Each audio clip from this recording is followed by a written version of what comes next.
சாதாரண அரிசி மாவிலிருந்து உருவான உணவு இன்று உலகையே கவர்ந்துள்ளது.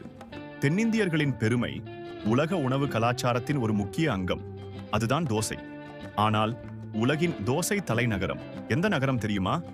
தோசை சுமார் 1000 ஆண்டுகளுக்கு முன்பே தென்னிந்தியாவில் தோன்றியதாக வரலாறு கூறுகிறது. அரிசி மற்றும் உளுத்தம்பருப்பை ஊற வைத்து, அரைத்து, புளிக்க வைத்து, அதனை சூடான தோசை கல்லில் ஊற்றிய தருணத்திலிருந்து ஒரு கலாச்சாரம் உருவானது. இன்று தோசை வெறும் உணவல்ல, அது ஒரு உணர்வு. உலகின் தோசை தலைநகரம் என்று அழைக்கப்படுவது கர்நாடகாவின் தலைநகரமான பெங்களூரு. இங்கு நூற்றுக்கணக்கான தோசை வகைகள் கிடைக்கின்றன. Benne dosa, set dosa, paper roast, cheese dosa. 24 மணி நேரமும் தோசை வாசனை வீசும் நகரம் இது.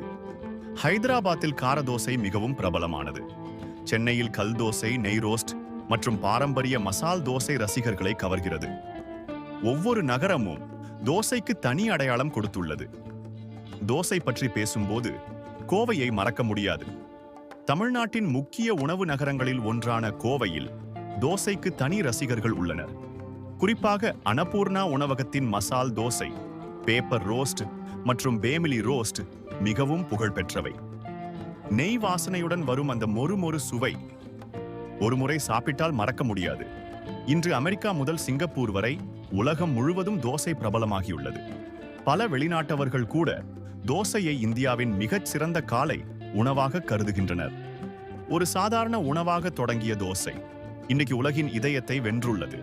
உங்களுக்கு ரொம்ப பிடிச்ச தோசை எது? மசால் தோசையா, பேப்பர் ரோஸ்டா அல்லது பேமிலி ரோஸ்டா? கமெண்டில் சொல்லுங்கள்.